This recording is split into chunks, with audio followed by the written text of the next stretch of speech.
Le millionnaire avait invité la femme de ménage noire dans le cadre d'une farce cruelle.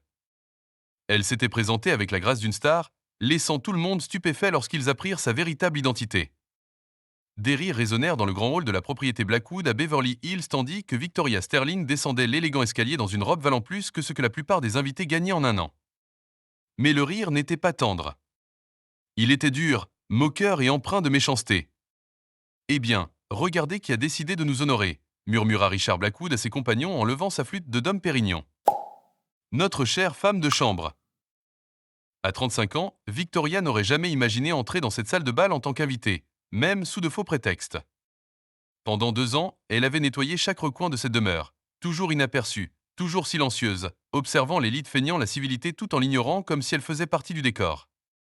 L'invitation était arrivée 3 jours plus tôt, tendue avec un sourire narquois qu'elle connaissait trop bien. Gala de charité, ce samedi, avait dit Richard en lui tendant la carte bordée d'or. Tenue de soirée, bien sûr. Je suis sûr que tu as quelque chose d'élégant à la maison, non? Les rires de ses amis résonnèrent sur les murs. C'était clairement un coup monté, destiné à la ridiculiser devant l'élite californienne. Richard avait même invité des journalistes de tabloïds pour immortaliser ce qu'il considérait comme une leçon de vie.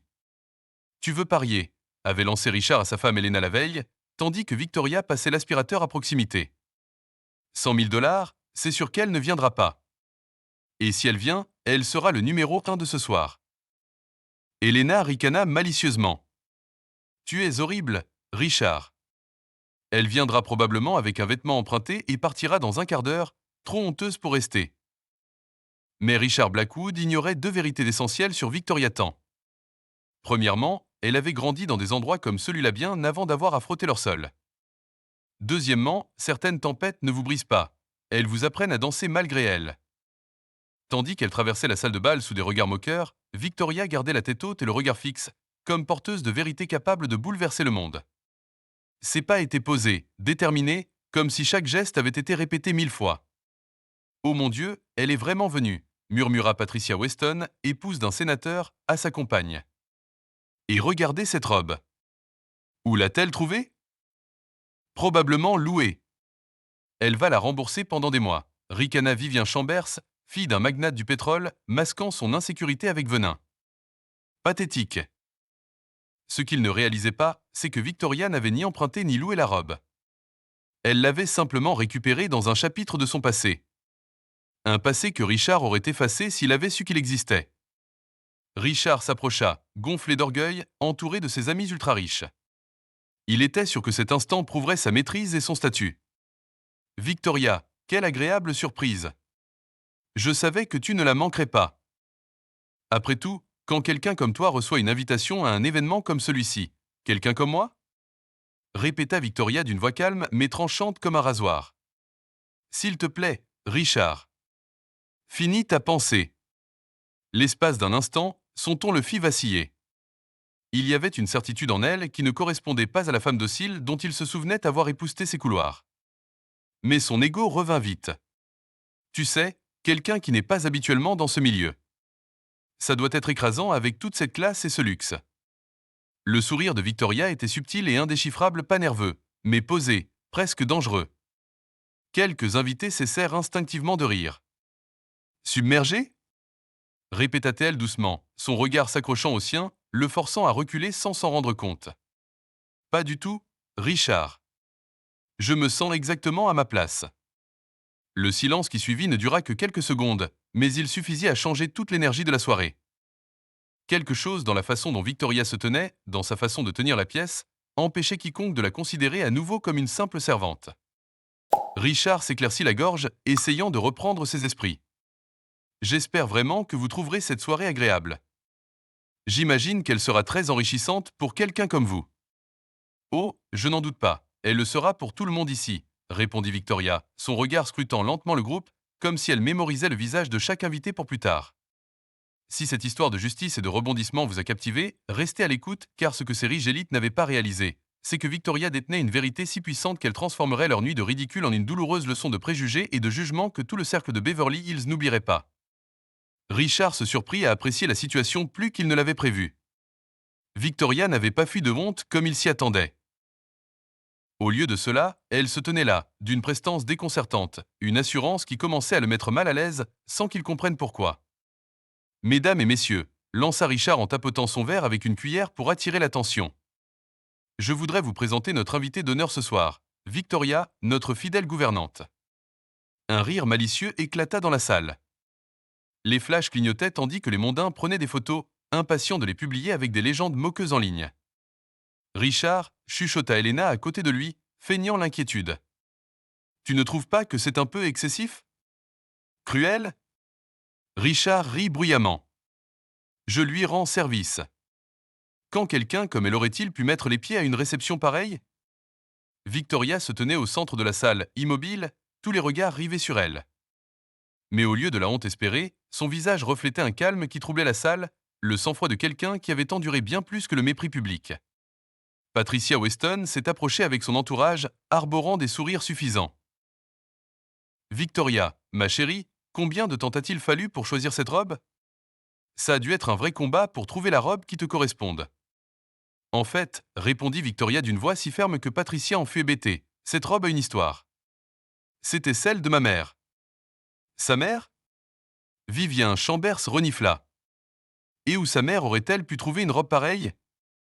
Dans une boutique de dépôt-vente de luxe? Victoria sourit de nouveau, mais cette fois, son sourire était plus vif. Ma mère portait cette robe la dernière fois qu'elle est entrée dans une salle de bal comme celle-ci.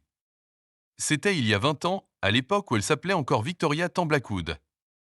Le silence retomba dans la salle.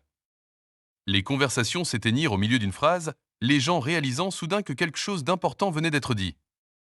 Richard, qui ricanait avec son entourage, se tourna lentement vers elle. Qu'est-ce que tu viens de dire?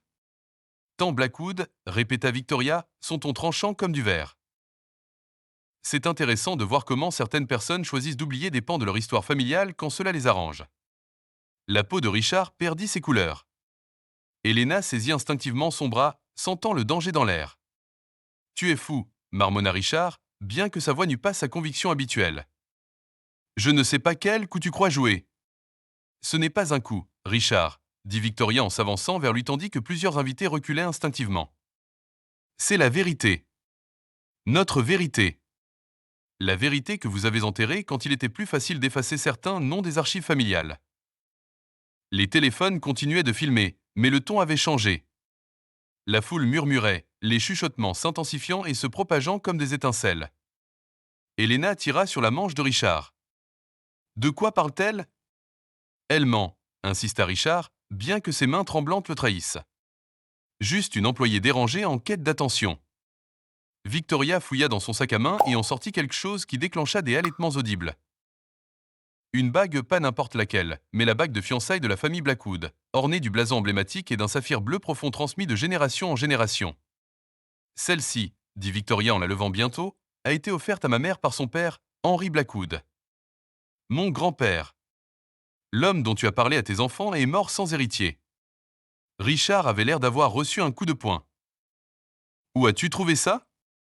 Comment oses-tu voler? Voler? Victoria rit, la voix dénuée d'amusement. On ne peut pas voler ce qui t'appartient de droit, Richard. Patricia Weston, le regard toujours fixé, se pencha et chuchota à une amie. Tu crois qu'elle dit la vérité? Répondit Vivien, bien que sa voix ait perdu toute assurance.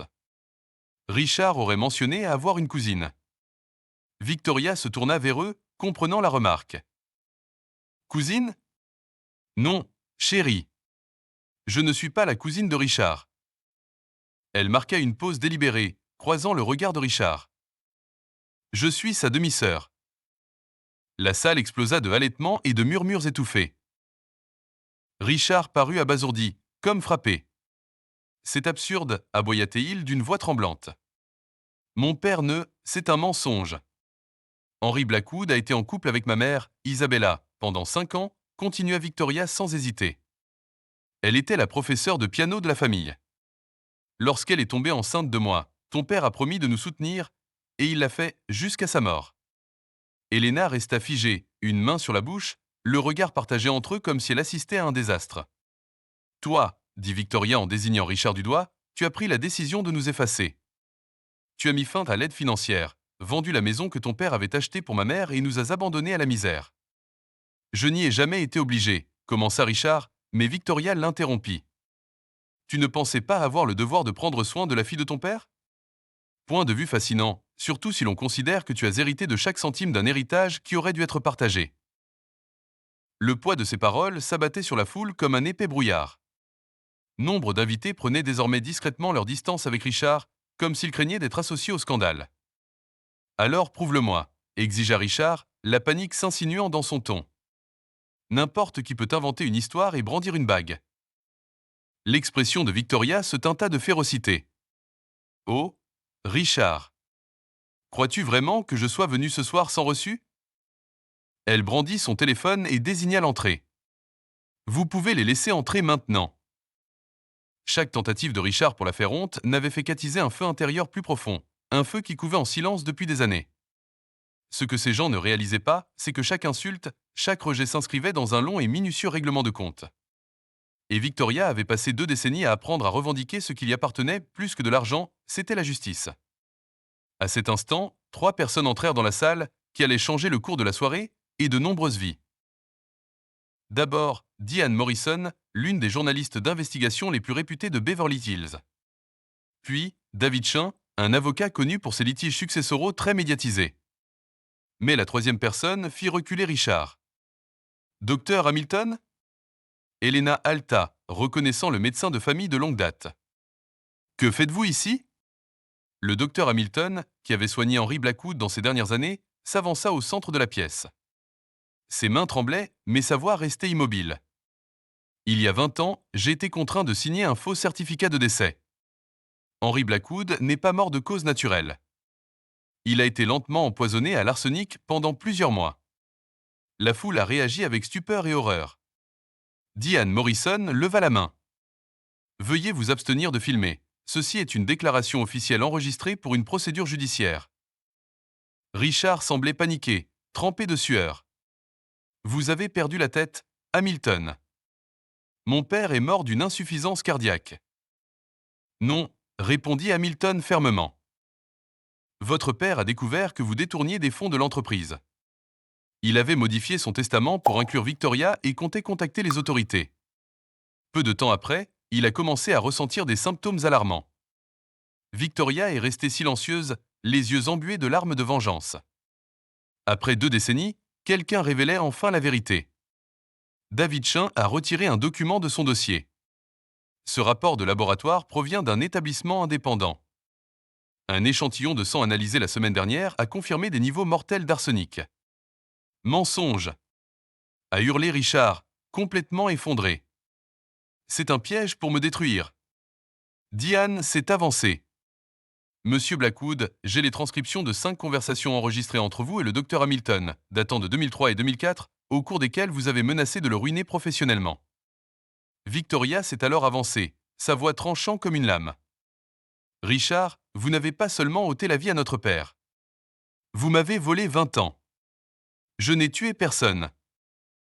Richard cria en se retournant, accusant tout le monde.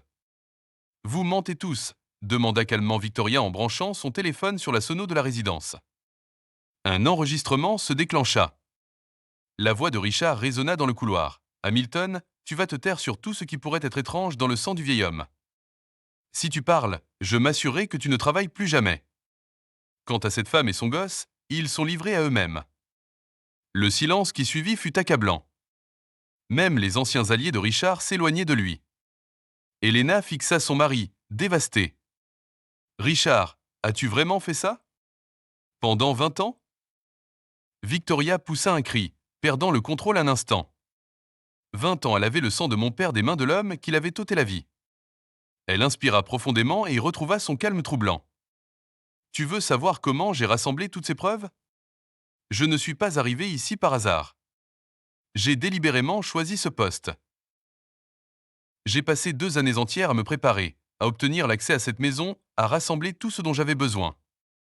Richard a fait une dernière tentative désespérée.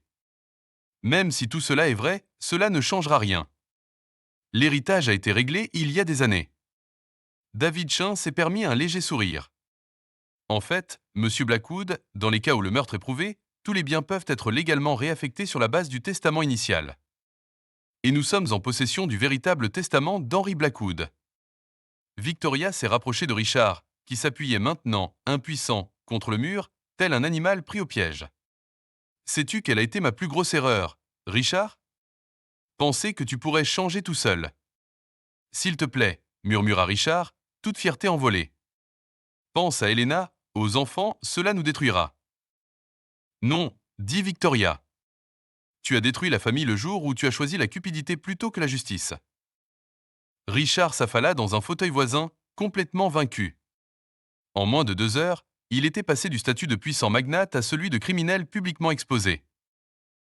Victoria le regarda une dernière fois. Il était anéanti, mais ce n'était que le début.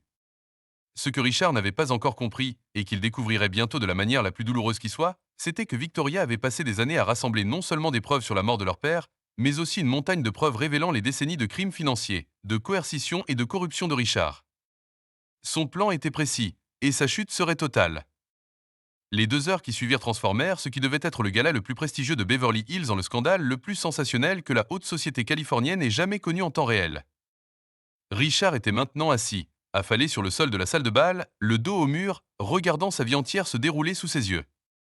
Diane Morrison avait branché son ordinateur portable au projecteur de la propriété. Documents, photos et enregistrements commencèrent à défiler sur le grand écran, à la vue de tous.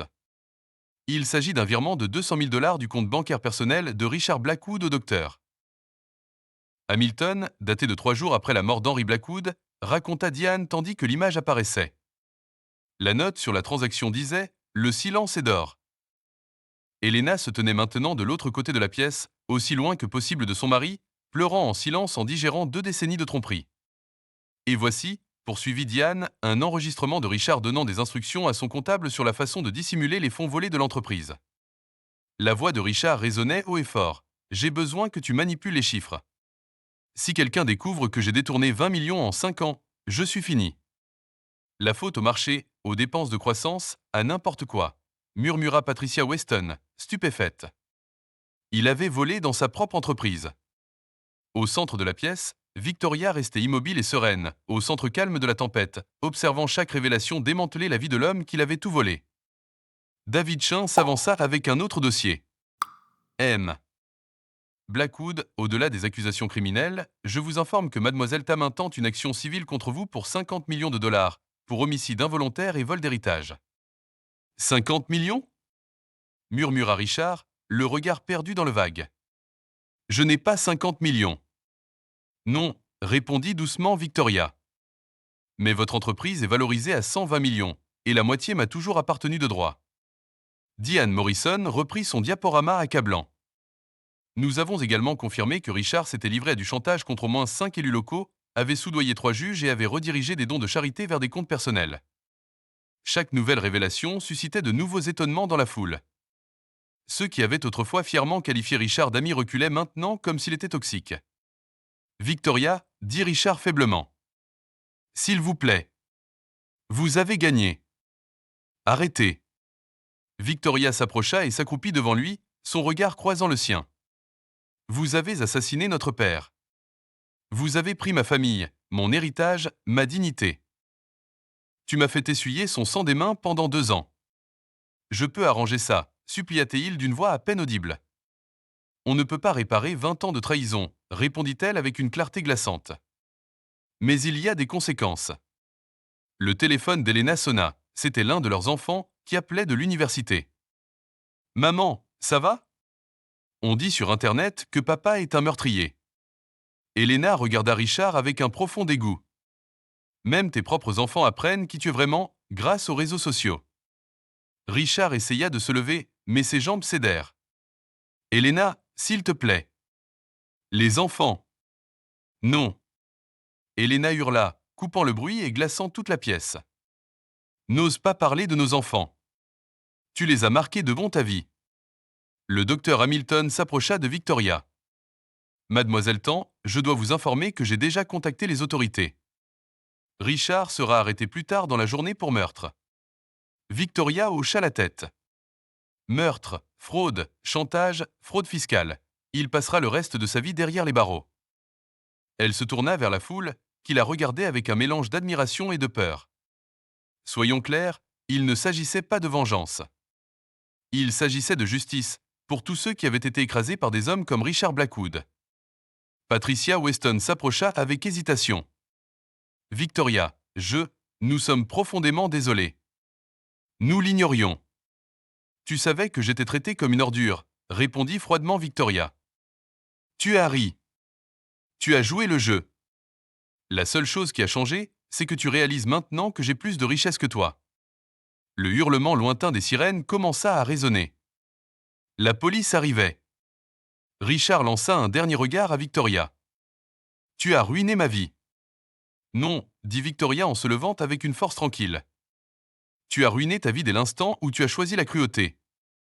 Je me suis seulement assuré que la vérité soit révélée. Alors que les policiers entraient et arrêtaient Richard, Victoria sortit sur le balcon. Dehors, une foule de journalistes, de photographes et d'équipes de presse attendait. L'histoire était déjà connue. Elena la rejoignit sur le balcon. Victoria, je n'en avais vraiment aucune idée. Je sais, répondit doucement Victoria. Tu étais aussi l'une de ces victimes. Que va-t-il se passer maintenant demanda Elena. Victoria contemplait la ville scintillante. Maintenant, Elena, justice sera enfin rendue, et peut-être que Beverly Hills apprendra que la classe sociale n'a rien à voir avec la richesse. Tandis que Richard était escorté dehors, menotté, par le même couloir où il avait tenté de la couvrir de honte quelques heures plus tôt, Victoria ressentit quelque chose qu'elle n'avait pas ressenti depuis 2 décennies, la paix. Ce que Richard ne réalisait pas encore, mais qu'il comprendrait bientôt dans sa cellule, c'est que Victoria avait orchestré chaque étape non seulement de son effondrement, mais aussi de sa propre renaissance. Et maintenant, l'Empire Blackwood avait un nouvel héritier, un héritier qui utiliserait son pouvoir pour protéger ceux-là même que Richard avait passé sa vie à écraser. 6 mois plus tard, Victoria Tan Blackwood était assise dans ce qui avait été le bureau de Richard, désormais entièrement réaménagé. Les murs, autrefois symboles de vanité, abritaient désormais des certificats de programmes communautaires et des photos encadrées de travailleurs promus des plus bas échelons à des postes de direction.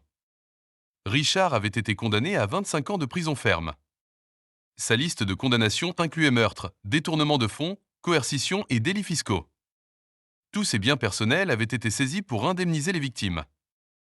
Victoria n'était qu'une des nombreuses personnes qui l'avaient lésée. Mademoiselle Tan Blackwood, a déclaré Amanda, sa nouvelle assistante de direction qui faisait le ménage dans les bureaux, Forbes est là pour l'interview sur la transformation de l'entreprise. Victoria sourit.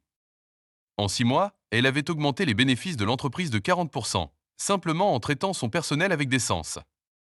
Une rémunération équitable, des promotions au mérite et une atmosphère respectueuse avaient permis à Richard d'atteindre des niveaux d'efficacité que son régime toxique n'avait jamais atteints. Elena avait divorcé immédiatement et avait déménagé dans un autre État avec leurs enfants. Avant de partir, elle avait rencontré Victoria pour s'excuser en personne. Tu avais toutes les raisons de nous détruire complètement, mais tu as protégé mes enfants. Je ne l'oublierai jamais. Les enfants ne devraient pas être punis pour les péchés de leurs parents, lui a dit Victoria. Ils méritent d'avoir la chance d'aller mieux. Le docteur Hamilton travaillait désormais comme conseiller médical d'entreprise, offrant des soins de santé gratuits à tout le personnel. Je n'aurais jamais cru trouver le courage de faire ce qui est juste, a-t-il admis lors d'une réunion. Mais tu m'as montré qu'il n'est jamais trop tard pour retrouver son intégrité. Patricia Weston et Vivian Chambers sont tentées de renouer avec Victoria dans les semaines qui ont suivi le scandale, mais elle les a tenues à distance. Tu t'es moqué de moi quand tu pensais que j'étais inférieur à toi. Maintenant que tu connais ma fortune, tu veux mon amitié.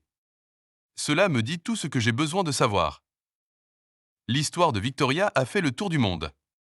Elle a été invitée à s'exprimer dans de grandes universités sur le leadership éthique et la justice, mais elle a préféré se concentrer sur le vrai changement. Je ne veux pas de gloire grâce à la douleur, a-t-elle déclaré lors d'une rare interview. Je veux qu'on se souvienne de moi pour ce que j'ai construit par la suite. L'entreprise finançait désormais des bourses pour les enfants de ses employés, gérait un programme de microcrédit pour les petites entreprises des quartiers défavorisés et avait fondé la plus grande initiative de soutien aux victimes de violences conjugales de Californie. Par un après-midi calme, Victoria reçut une lettre de prison. Elle venait de Richard. Victoria, je sais que je ne mérite pas ton pardon, mais je veux que tu comprennes que tu m'as fait voir le monstre que je suis devenu. Chaque jour, j'essaie de comprendre comment je suis devenu quelqu'un capable d'assassiner son propre père et presque sa mère pour de l'argent. Lors de leur dernière visite, mes enfants ont demandé de tes nouvelles. Ils veulent rencontrer la tante qui les a protégés lorsque leur père a failli. Victoria garda la lettre, choisissant de ne pas répondre. Le pardon était un chemin personnel, mais justice avait déjà été faite. Lors de son interview pour Forbes, le journaliste demanda « Certains pensent que tes actes étaient trop durs. Comment réagis-tu » répondit Victoria avec calme. La vengeance aurait signifié lui infliger ce qu'il m'a fait.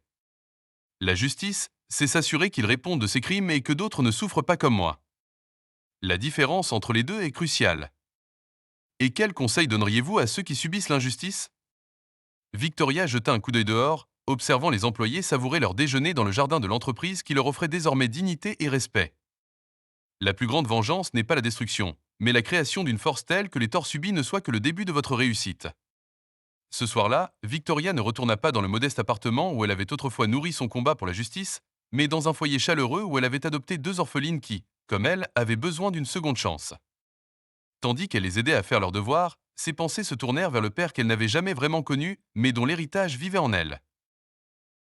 Henry Blackwood serait fier de voir sa fille non seulement récupérer ce qui lui avait été volé, mais aussi transformer une entreprise fondée sur l'exploitation en un symbole d'espoir et d'équité. Le véritable accomplissement de Victoria n'a pas été de faire tomber Richard. Il a plutôt démontré que lorsque le pouvoir est ancré dans la justice plutôt que dans la peur, il s'étend et élève tout ce qu'il touche. Richard avait tenté d'avilir une femme de ménage et avait fini par apprendre à ses dépens qu'il avait complètement mal jugée. Mais surtout, il a compris que la dignité ne s'achète, ne se transmet ni ne s'enlève. Elle se gagne par les choix discrets que l'on fait à l'abri des regards. Si cette histoire de justice vous a touché, abonnez-vous à la chaîne pour découvrir d'autres histoires qui prouvent que le bien triomphe toujours lorsqu'on utilise la bonne stratégie, et que parfois, la personne la plus dangereuse dans une pièce est celle que tout le monde oublie.